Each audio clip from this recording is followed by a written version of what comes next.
Dungarpur medical college के जिला अस्पताल के पीआईसीयू वार्ड में अचानक एसी में शॉर्ट सर्किट हो गया और उसके बाद आग लग गई। एसी से धुआं निकलने के साथ ही आग लगने पर फायर अलार्म बज उठा, जिसके बाद वार्ड में अफरा तफरी मच गई। फायर अलार्म की सूचना पर अस्पताल का स्टाफ मौके पर पहुंचा और वार्ड में भर्ती सभी 8 बच्चों और उनके परिजन को सुरक्षित बाहर निकाला। स्टाफ ने समय रहते आग पर काबू पा लिया, जिसके चलते ज्यादा नुकसान नहीं हुआ। अस्पताल के एनआईसीयू वार्ड में भी साल भर पहले आग की घटना हुई थी, जिसमें कई बच्चे बाल बाल बचे थे।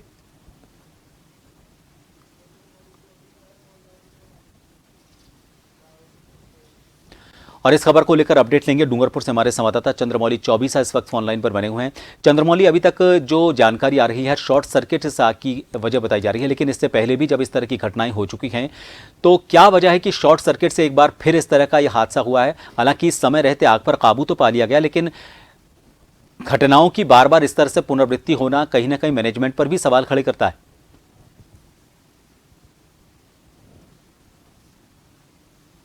शिशु वार्ड में ही इसी तरह की एक घटना हुई थी, जिसमें यही कारण था कि एसी में जो था वो शॉर्ट सर्किट की वजह से आग और धुआं पूरा एनवायरनमेंट में फैल चुका था। फिलहाल जो इसमें फर्स्ट ऑफली जो बात सामने आ रही है प्रथम दृष्टया वो ये है कि जब टेम्परेचर हाई हो जाता है और एसी में जो विद्युत उपकरण है और पास में जो तार होते हैं उसमें लगे हुए हैं वो कहीं ना कहीं इसमें जल के बिल्कुल राख हो जाते हैं, जिस वजह से ये शॉर्ट सर्किट होता है। और कहीं ना कहीं अगर मैनेजमेंट की बात करें तो ये जो जिला अस्पताल है वो वैसे तो उसको नाम दिया गया ए ग्रेड श्रेणी और करोड़ों की लागत से ये जिला अस्पताल बना है, लेकिन जो इसका जो मैनेजमेंट है वो कहीं ना कहीं इस मामले पे संदेहास्पद सवालिया निशान खड़ा करता है कि आखिर हर साल और 6 महीने में कुछ ना कुछ ऐसी घटनाएं होती है जिससे वहाँ के मैनेजमेंट पे सवालिया निशान खड़ा होता है। और इस बार भी यही हुआ है कि जो एसी है उसमें शॉर्ट सर्किट हुआ, जिससे वार्ड में आग लग गई। उस एसी के उस पॉकेट में से धुआं निकलने लगा, लेकिन स्टाफ की सजगता की वजह से जो है ये बड़ा हादसा टल गया। जब ये हादसा हुआ तब उस वार्ड में 8 से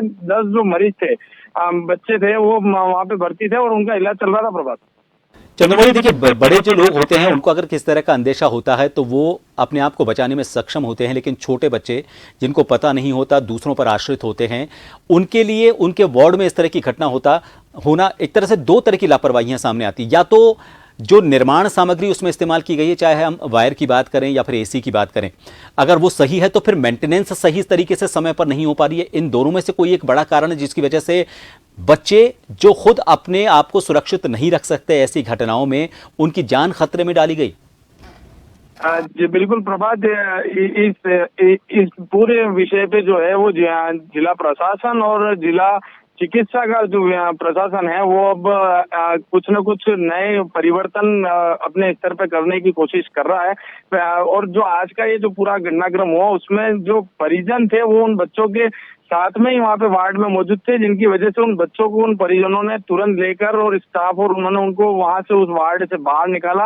हालांकि पूरी इस जो और भी जो अंदर जो तथ्यात्मक रिपोर्ट है वो चिकित्सा विभाग के जो आलाधिकारी है, उस वार्ड के प्रभारी हैं, वो सब इसमें जुट गए हैं कि आखिर बार बार ये ऐसी समस्या है और साल दर साल और 6 महीने में ऐसी समस्या क्यों आ रही है, उसके पीछे उसकी गहनता से जाँच की जा रही है। प्रभात, बहुत शुक्रिया चंद्रमौली तमाम जानकारी के लिए। तो फिलहाल जांच का विषय तो कहा जा रहा है, लेकिन बार बार इस तरह की घटनाएं होना मैनेजमेंट पर भी सवाल खड़े करता है। मैनेजमेंट का कहना है कि जल्द ही इनके कारणों पर गौर करते हुए उनका निपटान करने की कोशिश की जाएगी, ताकि अगली बार इस तरह से कोई घटना ना हो और बच्चों की जान खतरे में ना पड़े।